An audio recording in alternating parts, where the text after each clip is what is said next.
Hello, welcome back to my legendary Macedon Let's Play video series. This is part 11, and where we left off last time, I was cycling through the AI moves, and Pontus had attacked my freshly captured settlement of Sinope. And if you recall in the last video, I may have over-engineered the defensive setup of that battle, but here we are in the next video. So we're just waiting for the rest of the AI moves to cycle through. I'm not going to do a campaign recap at the beginning of this video because I don't want to burden people who are going to watch these continuously with a campaign recap every time, but the gist of things is that I still hold my original territories that I had captured, and I am now moving onto, I think, what is present-day Turkey, or the Balkan area of Europe, and I am at war with Galatia primarily. I'm also at war with Rhodos and Chimeria, but right now I'm actively fighting Galatia, trying to conquer this territory of theirs, everything that's kind of west of where the campaign map is now. And here we see I have a broken building in that settlement. It's going to cost me almost 1,000 to repair, so I decide at the moment not to do that, and I'm going to sabotage that Galatian army. The important thing being that their movement is hindered. I don't want them moving and reinforcing where I'm about to attack next. I just want to keep them locked in place. Now, here we go. We see some easy pickings over at what used to be probably Pergamon's home capital. And the auto-resolve is massively in my favor. And I don't see any other Galatian armies nearby to attack me, so I'm going to go ahead and auto-resolve and just count on the replenishment to move them forward on the next turn. And I'm going to continue scouting the Galatian provinces and settlements to see what kind of armies they have. This is what I talked about in an earlier video, where aside from their natural abilities to sabotage armies and do whatever, this is where agents, I think, are very useful. Send them out ahead of your armies, see what you're walking into, and you can plan appropriately. And so I've managed to have the movement range of that army.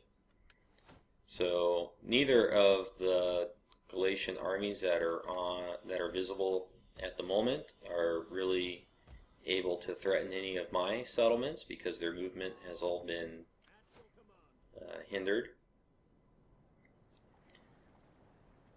And we see here I'm going to decide that I want to move this army, as it's at full strength, towards that settlement there. And I moved it just outside of the reinforcement range of the settlement, just in case they have another army. That's where I just positioned that scout that I hadn't seen. And due to that agent action, I was able to spend a skill point. He leveled up. And I want to bring that fleet that was down in Sparta closer to my lands. And it's already in a double movement stance. And really the only thing that can threaten it is maybe that small Galatian fleet right there. But if that Galatian navy has enough movement to reach mine, if I retreat, then it should take me out of whatever movement range they have left. You can see that my province of Thracia, the only province I've completed so far, has quite a bit of room for expansion when I was just looking at it, but I'm not doing that yet. Here I'm toying around with tax exemption to look at public order. We see that in Thracia my public order is closest to rebellion. It's at -76, and I have -9 per turn. And there's an interesting UI bug right there. The capital city disappeared. And so at this moment when I was playing, I was trying to figure out where has the provincial capital gone. And I'm kind of clicking around to see how many different other things it affects, and it seems to have affected everything. But I didn't really have much else I was planning to do that turn, so end the turn.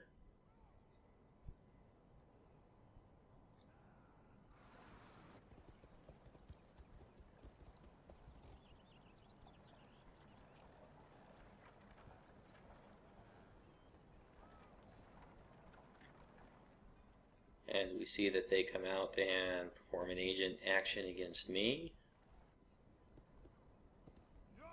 So as I've explained in one or two of my videos, my mod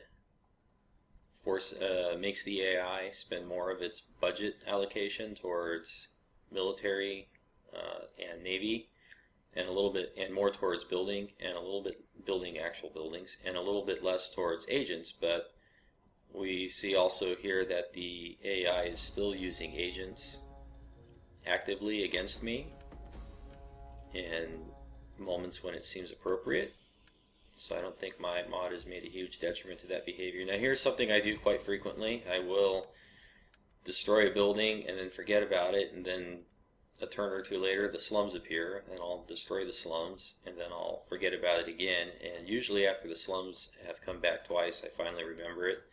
And that's sort of a side effect of just getting older and dumber and having a lot of distractions while I'm trying to play the game here. As I've also said in another video, I usually have my wife and kids around and can barely hear what's going on inside my own head with all the noise and craziness of two little people. So it's the beginning of my turn here, and I'm deciding what do I want to do next. I'm going to take that fleet and I'm going to move them into Ancyra so I can start recruiting some hoplites and some other units. I think I have access to cavalry at this point. I'm pretty sure I do. And I don't like those basic spearmen there, so I disbanded them. The only reason I had them in that army was to bolster the number of ships in the fleet in case the AI was thinking of attacking it. And that AI army has disappeared. That was over there. And the Seleucids there are very happy towards me, and they have lots of enemies, the eastern side of the map. And so I'm thinking here that it might be time to open diplomatic relationships with the Seleucids. And I'm looking for a trade agreement, and the success of that is moderate, and then the non-aggression pact is also moderate. Now, one thing to note when you go to do trade is you might try a non-aggression pact first, because the AI seems a little bit more likely to accept non-aggression pacts. And if you do a non-aggression pact first, that will get you diplomatic bonus with the faction, and then they'll be even more likely to accept the trade agreement. Whereas sometimes if you start with trade first and it says moderate, they might still decline it, and then you might go to get a non-aggression pact and they might accept that, and then they might decline the trade the second time around. So if you're going to go for a trade agreement and you really don't ever plan to attack that faction, then I highly recommend non-aggression pact first and then the trade agreement. If you don't want the non-aggression pact, then you might throw a little bit of coin in on top of the trade agreement by itself to make sure that the AI is really going to take it if the base says moderate.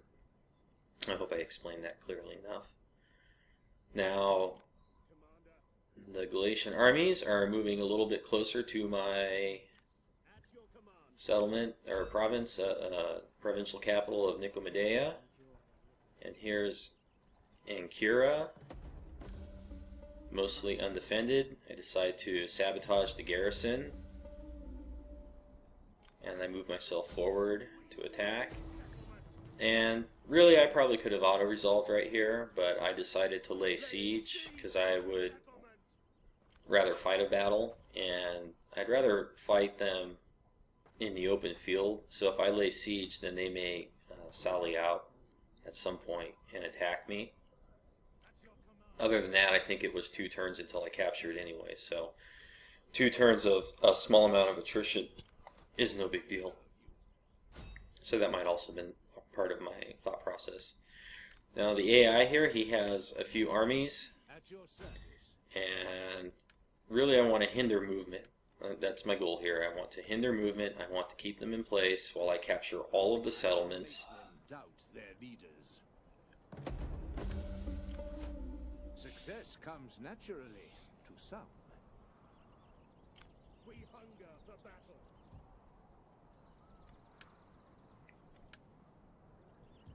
Commander? To your duties, men!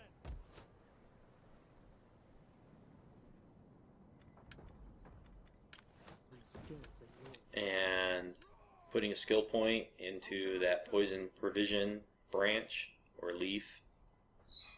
I guess leaf would be the more appropriate term. For the gods!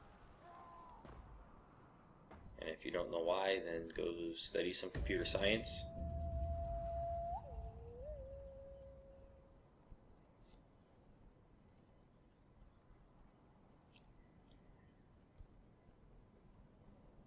So here I moved 1 army to Nicomedea to reinforce it, because it looked like that's where Galatia was focusing their efforts, and I'm laying siege. Now here the AI does something clever, I think.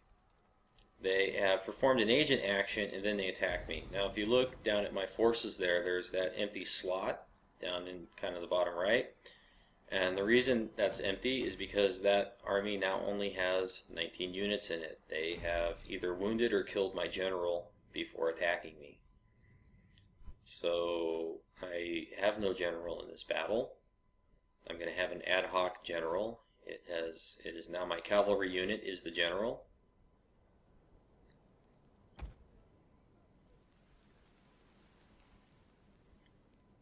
And this is my force that has some deployables, so I'm going to play around with those a little bit. Kind of demonstrate how they work. This isn't the ideal terrain for them. There's the ideal terrain for the deployable things is really something that has choke points and paths and things. But as the AI is mostly going to move straight forward and engage my front lines anyways, I can use some of them. These are the fire pits or brimstone pits.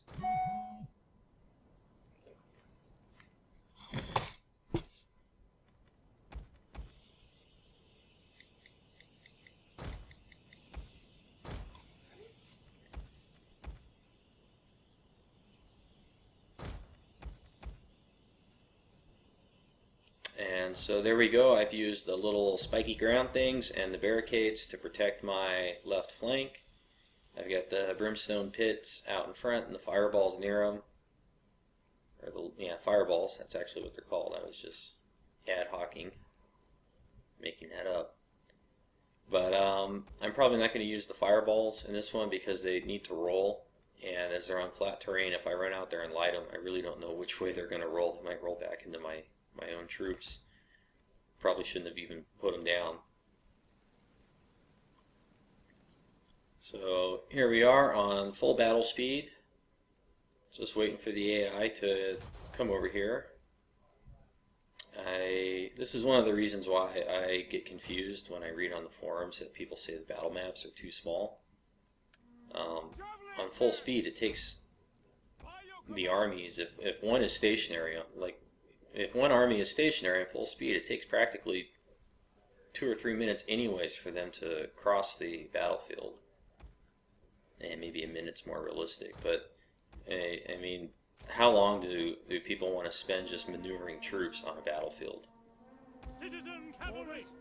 I mean, Creative Assembly could double the size of these battles, but it would take forever to get anywhere. And I don't know, maybe some people think that's tactically fun, but I'd rather spend a little bit of time maneuvering, spend most of the time fighting, and then get back to managing the campaign so I can fight another battle.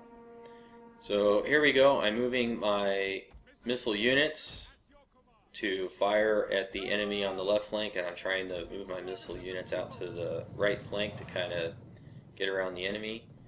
Now the enemy does an interesting thing. The AI, they stand right in the fire pits but begin to pelt me with missiles, and I'm sort of just standing there and taking it. A better strategy, if I were to perform a post-mortem on this battle, that unit C has taken so many missile casualties that now it's routed. It's okay, I'm going to be able to keep the unit, it doesn't really matter. But in that unit also, Apopletes. A better strategy would have just been to close the melee line sooner. But again, of course, the reason I didn't do that is because the fire pits are right there and I didn't want my own guys standing in the pits. So in this case, the defenses that I was playing around with seemed to hurt me more than they helped me.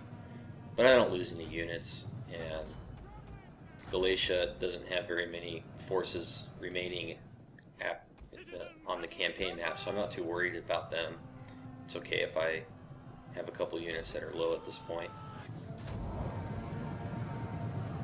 And so basically close the melee line there, and then now I've got cavalry and infantry sweeping down the flank into the missile units, and you can see that as my troops, even if they're not fighting the enemy melee troops, just the fact that they're behind them is enough to increase the pace of the rout.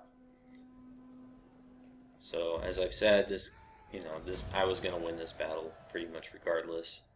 But again, enemy morale, or morale overall, is the most important aspect in the battles. Once you hurt the enemy's morale at really just a single point in the line or in their forces, you can create a cascading rout and win the battle. So here the AI attacked me with its garrison and lost everything. So I've captured that settlement on the AI turn, which means that my troops should have already replenished a little bit by my turn, if I understand the game mechanics correctly, so that's kind of nice. And I certainly took fewer casualties than if I had tried to storm the walls and torch the gate and that sort of nonsense. Those enemy towers can do a fair amount of damage, especially while you're trying to burn the gate.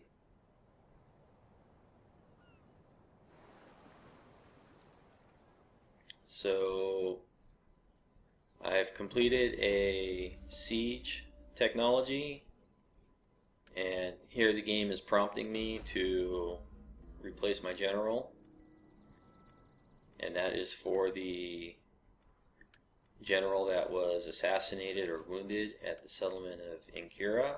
And I've been issued a mission, and that looks like the end of this video.